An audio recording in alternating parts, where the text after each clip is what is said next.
Hello everyone. I really wish I could be with you in person, but let me thank you for giving me this opportunity to say a few words at this really important gathering.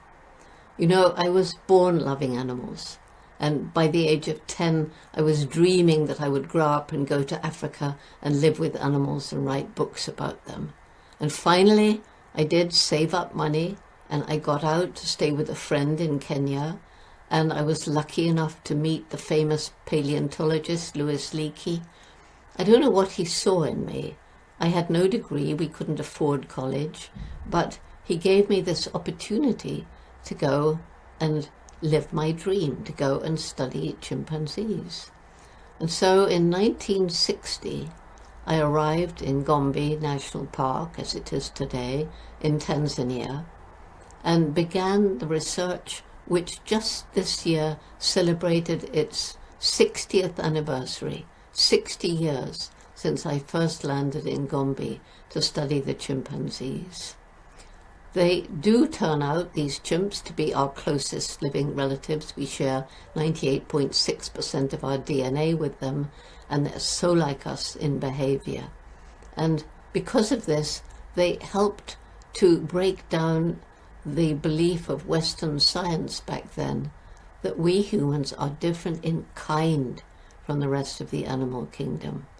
And the chimpanzees helped to prove that we humans are not, after all, the only beings on the planet with personalities, with minds capable of solving problems, and above all, with emotions, feelings of happiness, sadness, fear, despair, anger, and certainly feeling pain.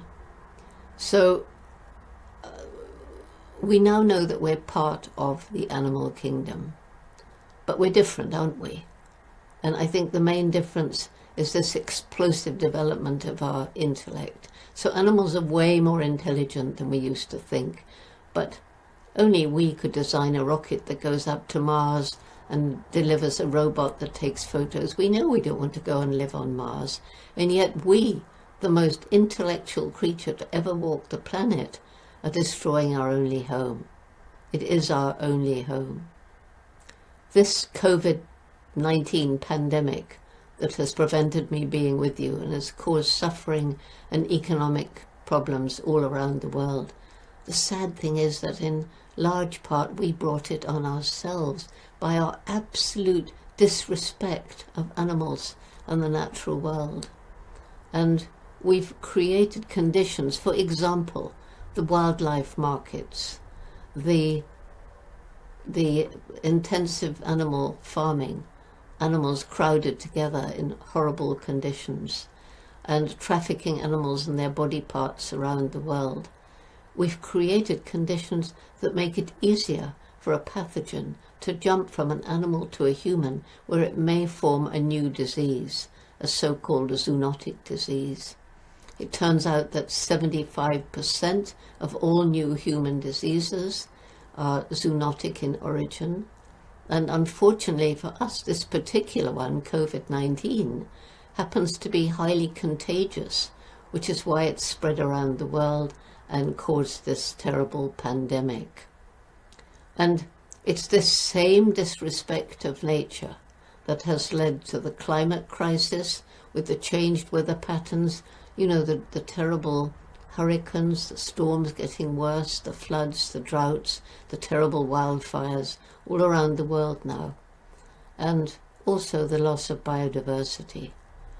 We're destroying the two main lungs of the world, the forests and the oceans, both of which absorb carbon dioxide from the atmosphere and give us oxygen.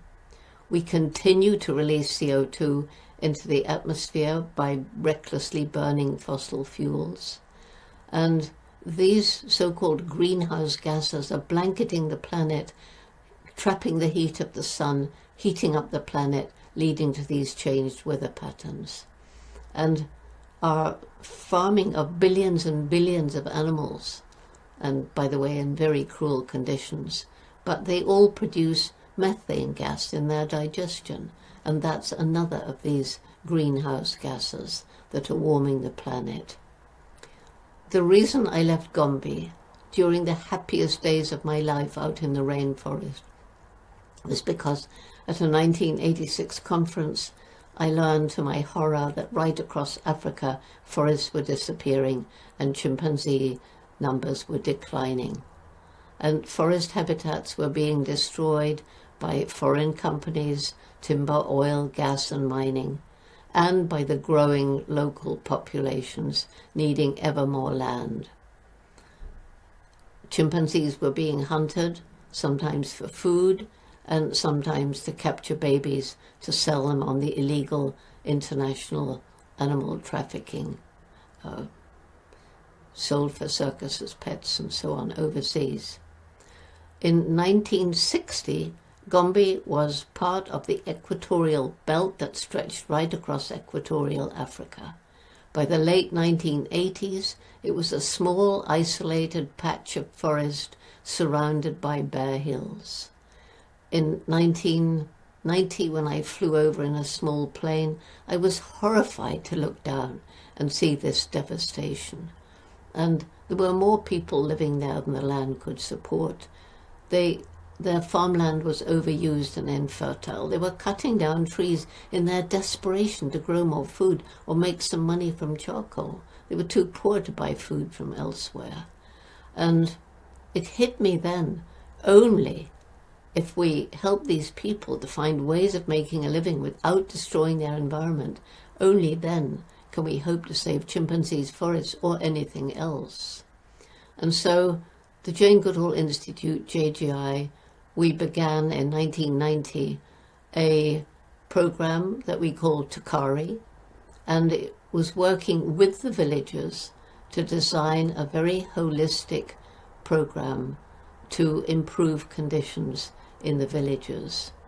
And I won't go into that now, there's no time, but it was so successful with its scholarship for girls, its microcredit opportunities for women, its tree planting and so on, that we now have the program throughout Chimp Range in Tanzania and in 6 other African countries where JGI is studying and protecting chimpanzees.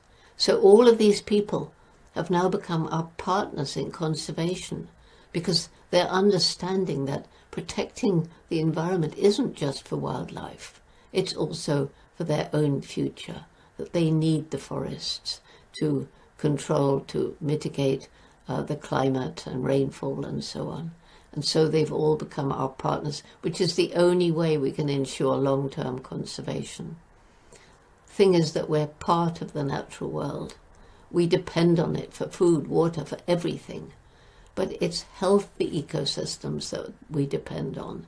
And these healthy ecosystems are comprised of the interrelated plant and animal species that make up the biodiversity of an ecosystem. I call it the tapestry of life. And as more and more species, each one playing its role, become extinct, so this tapestry of life becomes increasingly tattered, and eventually the ecosystem will collapse. This is why protecting biodiversity is so terribly important, along with slowing down climate change. I mean, it's crazy to think that there can be unlimited global economic development on a planet with finite natural resources and growing populations of human and their livestock. And already in some places, these resources are being used up faster than nature can replenish them. So it's very clear, isn't it, that we must develop a different relationship with the natural world and a different, more sustainable, greener economy. It won't be easy, but if we don't do it, what is the future like for your great-grandchildren and mine? There is hope we can turn things around. Nature's very resilient. There are no more bare hills around Gombe. The trees have come back. And there are many examples of areas that we've destroyed, given time and perhaps some help, can once again support nature and life. Animals have been rescued from the very brink of extinction by people who care and given a second chance. And people are now using this intellect that we have, scientists are creating innovative solutions to help us live in greater harmony with nature, you know, solar and wind power and all that sort of thing. And as individuals, people are beginning to try and live their lives more sustainably. And consumer pressure is forcing some companies to make more ethical decisions in how they source their products and how they pay those who are working for them. And finally, there's the energy and passion of young people. I started a program in '91 called Roots and Shoots, which is flourishing in South Korea. And these young people are choosing and acting on projects to make the world better, one for people, one for animals, one for the environment. They are changing the world as we speak. And they're from kindergarten, university, everything in between, even some adults in 65 countries around the world. So there is hope, but there's hope only if we get together to take positive action. And we need to get together now. Thank you.